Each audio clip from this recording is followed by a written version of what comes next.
Hello student, आप लोग कैसे हैं। उम्मीद करते हैं आप लोग अच्छे होंगे। तो स्वागत है आपका अपना यूट्यूब चैनल सक्सेस गेट ए पॉइंट में। आज के इस वीडियो में हम 12वीं कक्षा के मनोविज्ञान, जिसको हम साइकोलॉजी कहते हैं, तो मनोविज्ञान यानी साइकोलॉजी के जो प्रथम चैप्टर होता है वो है मनोवैज्ञानिक गुणों में विभिन्नताएँ। मनोवैज्ञानिक गुणों में विभिन्नताएँ, इस चैप्टर से कुछ महत्वपूर्ण ऑब्जेक्टिव क्वेश्चन बताएंगे जो कि आपको बोर्ड एग्जाम के लिए काफ़ी महत्वपूर्ण रहेगा। तो इस वीडियो को शुरू से लास्ट तक देखते रहिए। चैनल पर नए तो चैनल को सब्सक्राइब कर लीजिए, बेल आइकन पर दबाइए ताकि आने वाली वीडियो सबसे पहले आप तक पहुँचे। तो चलिए शुरुआत करते हैं क्वेश्चन नंबर 1 से।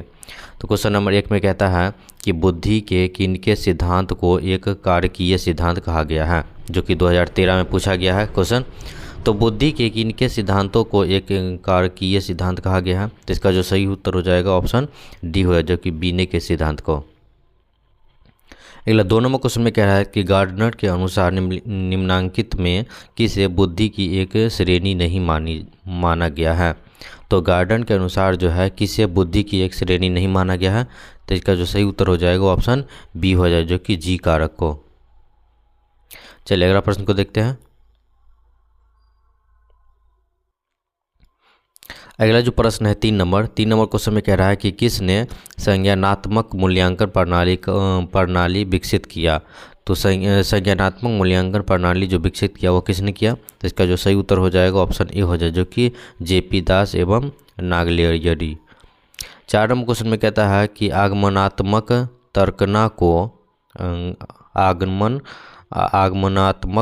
तर्कना को किसने बुद्धि का एक कारक माना है। तो किसने एक बुद्धि का कारक माना है, तो इसका जो सही उत्तर हो जाएगा ऑप्शन सी हो जाए, जो कि थर्स्टन ने। ठीक है, थर्स्टन ने। अगला 5 नंबर क्वेश्चन में कह रहा है कि in the mind of man, ये लेखक जो है, इसके जो लेखक है वह कौन है, तो इसका सही उत्तर हो जाएगा ऑप्शन सी, जो कि मर्फी है। ठीक है, मर्फी। चलिए अगला प्रश्न को देखते हैं। अगला 6 नंबर क्वेश्चन में कहता है संवेदनात्मक बुद्धि पद का प्रतिपादन किसके द्वारा किया गया। तो संवेदनात्मक बुद्धि पद का जो प्रतिपादन किया गया वो किसके द्वारा किया गया, तो इसका जो सही उत्तर हो जाएगा ऑप्शन बी हो, जो कि सेलोवे तथा मेयर के द्वारा किया गया है, जो कि 2012 और 2014 में क्वेश्चन पूछा हुआ है, जो कि काफ़ी इंपॉर्टेंट है। अगला 7 नंबर क्वेश्चन में कहता है कि प्राथमिक मानसिक योग्यता का सिद्धांत किसने प्रस्तुत किया। तो प्राथमिक मानसिक योग्यता का जो सिद्धांत प्रस्तुत किया वह किसने किया, तो इसका जो सही उत्तर हो जाएगा ऑप्शन सी हो जाए, कि थर्स्टन ने किया। अगला 8 नंबर क्वेश्चन में कह रहा है कि निम्नांकित में किसे मनोविज्ञान में मूल्यांकन विधि के एक यंत्र के रूप में नहीं समझा जाता है। तो किसे नहीं समझा जाता है, तो इसका जो सही उत्तर हो जाएगा ऑप्शन सी हो जाए, जो कि मनश्चिकित्सा को। ठीक है। अगला 9 नंबर क्वेश्चन में कहता है कि बुद्धि संरचना मॉडल किसने विकसित किया। तो बुद्धि संरचना मॉडल जो है वो किसने विकसित किया, तो इसका जो सही उत्तर हो जाएगा ऑप्शन बी हो, जो कि गिलफोर्ड को। ठीक है, गिलफोर्ड ने बुद्धि संरचना मॉडल को विकसित किया था। बहुत ही इंपॉर्टेंट क्वेश्चन है ये, आप लोग याद रखेंगे। चलिए अगला प्रश्न को देखते हैं।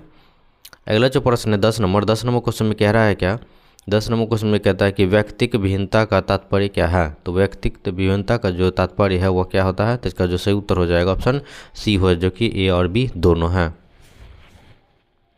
अगले 11 नंबर क्वेश्चन में कहता है संवेगात्मक बुद्धि के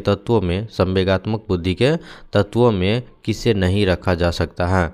तो किसे नहीं रखा जा सकता है, तो इसका जो सही उत्तर हो जाएगा ऑप्शन सी हो, जो कि दूसरों को धमकी देना, ये नहीं रखा जा सकता है संवेगात्मक बुद्धि के तत्वों में। चलिए अगला प्रश्न को देखते हैं। अगला 12 नंबर क्वेश्चन में कहता है कि व्यक्ति के जीवन में सफलता का कितना प्रतिशत संवेगात्मक बुद्धि से निर्धारित होता है। तो व्यक्ति के जीवन में जो है सफलता का जो प्रतिशत संवेगात्मक बुद्धि से है वह कितना निर्धारित होता है, तो इसका जो सही उत्तर हो जाएगा वो ऑप्शन बी हो जाए, जो कि लगभग 70%। चलिए अगला प्रश्न को देखते हैं। अगला जो प्रश्न है 13 नंबर कहता है कि स्टैनफोर्ड बिनेट स्केल का प्रथम संशोधन वर्ष क्या है। तो स्टैनफोर्ड बिनेट का जो है स्केल का जो है प्रथम संशोधन वर्ष कौन सा रहा, तो इसका जो सही उत्तर हो जाएगा ऑप्शन ए हो जाए, जो कि 1916 में किया गया था संशोधन। अगला 14 नंबर क्वेश्चन में कहता है कि रेवेन का प्रगतिशील मात्रिक परीक्षण है एक तो क्या है, तो इसका सही उत्तर हो जाएगा ऑप्शन सी, जो कि व्यक्तिगत परीक्षण जो है। 15 नंबर क्वेश्चन में कहता है कि जिस बच्चे की बुद्धि लब्धि 33 से 49 होती है, जिस बच्चे की जो है बुद्धि लब्धि, ठीक है, IQ 33 से 49 होती है, उसे किस श्रेणी में रखा जा सकता है, जो कि काफ़ी इंपॉर्टेंट है क्वेश्चन। तो इसका जो सही उत्तर हो जाएगा ऑप्शन सी हो, जो कि गंभीर मानसिक दुर्बलता में। अगला जो 16 नंबर क्वेश्चन में कहता है कि मानसिक उम्र मापक है, तो मानसिक उम्र मापक क्या है, तो इसका जो सही उत्तर हो जाएगा ऑप्शन बी हो जाएगा, कि बुद्धि के निरपेक्ष स्तर का। 17 नंबर क्वेश्चन में कहता है कि सृजनात्मक की अवस्थाओं के प्रसंग में कौन सा बेमेल पद है, तो कौन सा बेमेल पद है, तो इसका सही उत्तर हो जाएगा ऑप्शन डी, जो कि प्रबोधन जो है वो बेमेल पद है। अगला 18 नंबर क्वेश्चन में कहता है कि मनोविज्ञान में सर्वप्रथम बुद्धि परीक्षण की शुरुआत किसने की, तो मनोविज्ञान में जो है सर्वप्रथम बुद्धि की जो परीक्षण की शुरुआत की वह किसने की, तो इसका सही उत्तर हो जाएगा ऑप्शन बी, जो कि बीने ने की। चलिए अगला प्रश्न को देखते हैं। 19 नंबर क्वेश्चन में कहता है निम्नलिखित में से कौन सृजनात्मक चिंतन की अवस्था नहीं है, तो सृजनात्मक चिंतन की अवस्था कौन सी नहीं है, तो इसका सही उत्तर हो जाएगा ऑप्शन सी, जो कि धारण जो है वह सृजनात्मक चिंतन नहीं है।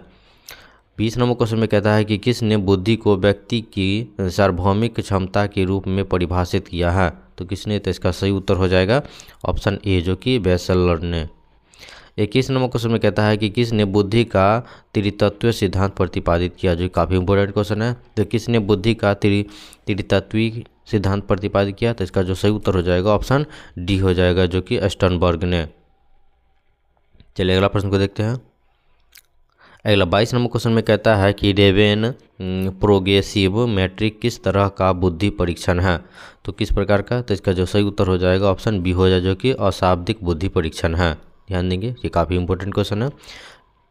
23 नंबर क्वेश्चन में कहता है कि निम्नलिखित में से संस्कृति मुक्त परीक्षण कौन सा है, तो संस्कृति मुक्त परीक्षण जो है वो कौन सा है, तो इसका जो सही उत्तर हो जाएगा ऑप्शन सी हो जाए, जो कि कैटेल बुद्धि परीक्षण जो है वह संस्कृति मुक्त परीक्षण है, आप लोग याद रखेंगे। अगला 24 नंबर क्वेश्चन में कहता है कि प्रतिभाशाली बालकों की सबसे बड़ी विशेषता क्या है, तो प्रतिभाशाली बालकों की जो सबसे बड़ी विशेषता है वो क्या है, तो इसका जो सही उत्तर हो जाएगा ऑप्शन ए हो जाएगा, कि सूझ जो है वह प्रतिभाशाली बालकों की सबसे बड़ी विशेषता होती है। 25 नंबर क्वेश्चन में कहता है निम्नलिखित में से कौन गिलफोर्ड के त्रिविमात्मक सिद्धांत का कारक नहीं है, तो त्रिविमात्मक सिद्धांत का जो कारक है वह कौन सा नहीं है, तो इसका जो सही उत्तर हो जाएगा वो ऑप्शन बी हो जाए, जो कि संख्यात्मक योग्यता। 26 नंबर क्वेश्चन में कहता है किसने कहा कि अमूर्त चिंतन की योग्यता ही बुद्धि है, तो यह बात जो है किसने कहा, तो इसका जो सही उत्तर हो जाएगा ऑप्शन बी हो, जो कि टर्मन ने कहा यह बात, याद रखेंगे, काफ़ी इंपॉर्टेंट क्वेश्चन है। 27 नंबर क्वेश्चन में कहते हैं कि पास मॉडल का विस्तार रूप क्या है, तो पास मॉडल का जो विस्तार रूप होता है वो क्या होता है, तो इसका सही उत्तर हो जाएगा ऑप्शन ए, जो कि योजना, अवधारणा, भाव, प्रबोधन, सहकालिक, अनुक्रमिक, ये जो है इसका विस्तारित रूप होता है, आप लोग याद रख लेंगे। अगला प्रश्न को देखते हैं। 28 नंबर क्वेश्चन में कहता है कि बुद्धि के विषय पर शोध कार्य करने वाले पहले मनोवैज्ञानिक थे, तो प्रथम मनोवैज्ञानिक कौन थे जो बुद्धि के विषय पर शोध किए, तो इसका जो सही उत्तर हो जाएगा ऑप्शन डी हो जाए, जो कि बी ने ही है, जो काफ़ी इंपॉर्टेंट क्वेश्चन है, बी ने के है। 29 नंबर क्वेश्चन में कहता है कि कौन बुद्धि लब्धि का सही सूत्र है, तो बुद्धि लब्धि का जो सही सूत्र है वो कौन सा है, तो इसका सही उत्तर हो जाएगा ऑप्शन बी, जो कि मानसिक उम्र बट्टा वास्तविक उम्र गुने 100 होता है, जो काफ़ी इंपॉर्टेंट है ये क्वेश्चन। चलिए अगला प्रश्न को देखते हैं। अगला 30 नंबर क्वेश्चन में कहता है निम्नलिखित में से कौन शाब्दिक बुद्धि परीक्षण है, तो शाब्दिक बुद्धि परीक्षण जो है वो कौन सा है, तो इसका सही उत्तर हो जाएगा ऑप्शन सी, जो कि स्टैनफोर्ड बीने परीक्षण है, ये काफ़ी इंपॉर्टेंट है। चलिए अगला प्रश्न को देखते हैं। 31 नंबर क्वेश्चन में कहता है कि गार्डनर के अनुसार जो है कौन बुद्धि के प्रकार में नहीं है, तो गार्डनर के अनुसार जो है कौन बुद्धि के प्रकार में नहीं है, तो इसका जो सही उत्तर हो जाएगा वो ऑप्शन डी हो, जो कि अनुभव जन्य बुद्धि जो है वह क्या है, गार्डनर के बुद्धि के प्रकार में नहीं आता है। 32 नंबर क्वेश्चन में कहते हैं कि मानसिक आयु के संप्रत्यय से किसने परिचय कराया, तो मानसिक आयु के संप्रत्यय से किसने परिचित कराया, तो इसका जो सही उत्तर हो जाएगा वो ऑप्शन हो जाएगा ए, जो कि बी ने साइमन ने। 33 नंबर क्वेश्चन में कहता है कि बहुबुद्धि संप्रत्यय का प्रतिपादन किसने किया। तो बहुबुद्धि संप्रत्यय का प्रतिपादन जो किया वो किसने किया। तो इसका जो सही उत्तर हो जाएगा ऑप्शन ए हो जाए, जो कि गार्डनर ने किया, जो काफ़ी इंपॉर्टेंट क्वेश्चन है ये। चलिए अगला प्रश्न को देखते हैं। 34 नंबर क्वेश्चन में कहता है कि बुद्धि का द्विकारक सिद्धांत का प्रतिपादन किसने किया। तो बुद्धि का द्विकारक सिद्धांत का प्रतिपादन जो किया वो किसने किया। तो इसका जो सही उत्तर हो जाएगा ऑप्शन सी हो जाए, जो कि स्पीयरमैन ने, जो कि काफ़ी इंपॉर्टेंट क्वेश्चन है। 2017 और 2022 में क्वेश्चन आया गया है। चलिए अगला 35 नंबर क्वेश्चन में कहता है कि किसने बुद्धि लब्धि को श्रेणियों में विभाजित किया। काफ़ी इंपॉर्टेंट क्वेश्चन सब है। किसने बुद्धि लब्धि को श्रेणियों में विभाजित किया। तो इसका जो सही उत्तर हो जाएगा ऑप्शन सी हो जाए, जो कि हिलगार्ड, एंटिकिंसन तथा एंटिकिंसन ने किया। ठीक है। चलिए अगला प्रश्न को देखते हैं। अगला 36 नंबर क्वेश्चन में कह रहा है कि किसने बुद्धि के बहुबुद्धि सिद्धांत को प्रतिपादित किया। काफ़ी इंपॉर्टेंट क्वेश्चन सब है ये। ठीक है, किसने बुद्धि के बहुबुद्धि सिद्धांत को प्रतिपादित किया। तो इसका जो सही उत्तर हो जाएगा ऑप्शन बी हो जाए, जो कि गार्डनर ने किया। अगला 37 नंबर क्वेश्चन में कहता है कि गार्डनर ने कितने प्रकार की बुद्धि की पहचान किया। तो गार्डनर ने कितने प्रकार की बुद्धि का पहचान किया। तो इसका सही उत्तर हो जाएगा ऑप्शन बी, जो कि 8 प्रकार का। अगला जो प्रश्न है 38 नंबर क्वेश्चन में कहता है कि ब्लॉक डिजाइन परीक्षण किस प्रकार का परीक्षण है। तो ब्लॉक डिजाइन परीक्षण जो है वो किस प्रकार का परीक्षण है। तो इसका सही उत्तर हो जाएगा ऑप्शन सी, जो कि क्रियात्मक बुद्धि परीक्षण है, जो काफ़ी इंपॉर्टेंट है ये। चलिए अगला प्रश्न को देखते हैं। अगला 39 नंबर क्वेश्चन में कहता है कि किसने सृजनात्मकता को निम्न तरह परिभाषित किया, जिसमें सृजनात्मक किसी नवीन वस्तु का निर्माण एवं रचना करने की क्षमता है। यह बात जो है यह परिभाषित किसने किया। तो इसका जो सही उत्तर हो जाएगा ऑप्शन सी हो जाए, जो कि इजरायली ने किया। अगला 40 नंबर क्वेश्चन में कहता है कि किस वर्ष मोहसिन सामान्य बुद्धि परीक्षण का निर्माण किया। तो मोहसिन ने जो है सामान्य बुद्धि का परीक्षण का जो निर्माण किया वह कब किया। तो इसका सही उत्तर हो जाएगा ऑप्शन ए, जो कि 1954 में किया। अगला 41 नंबर क्वेश्चन में कहता है कि एक मूढ़ व्यक्ति का बुद्धि लब्धि विस्तार क्या होता है। तो एक मूढ़ व्यक्ति का जो है बुद्धि लब्धि विस्तार जो होता है वह कितना होता है। तो इसका जो सही उत्तर हो जाएगा ऑप्शन सी हो जाएगी 50 से 69। चलिए अगला 42 नंबर क्वेश्चन में कह रहा है कि बुद्धि लब्धि के संप्रत्यय का प्रतिपादन किसने किया। तो बुद्धि लब्धि के संप्रत्यय का प्रतिपादन जो किया वो किसने किया।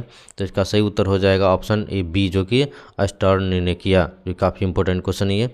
43 नंबर क्वेश्चन में कहता है किसने बुद्धि को सार्वभौमिक क्षमता कहा। तो किसने बुद्धि को सार्वभौम क्षमता कहा।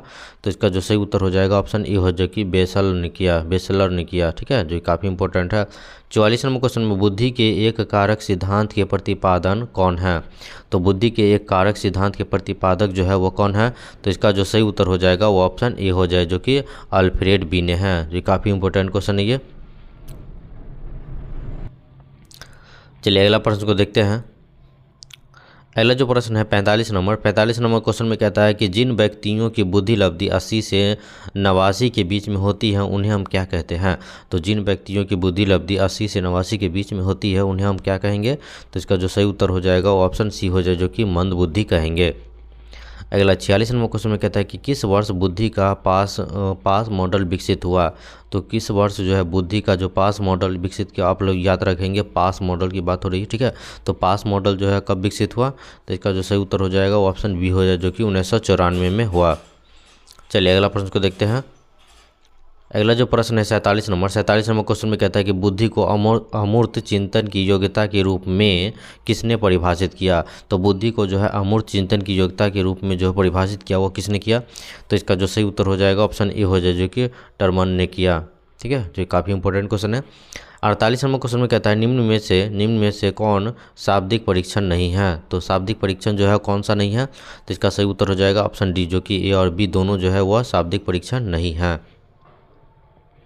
अगला 49 नंबर क्वेश्चन में कह रहा है कि थर्स्टन के अनुसार बुद्धि की कितनी मानसिक योग्यता है।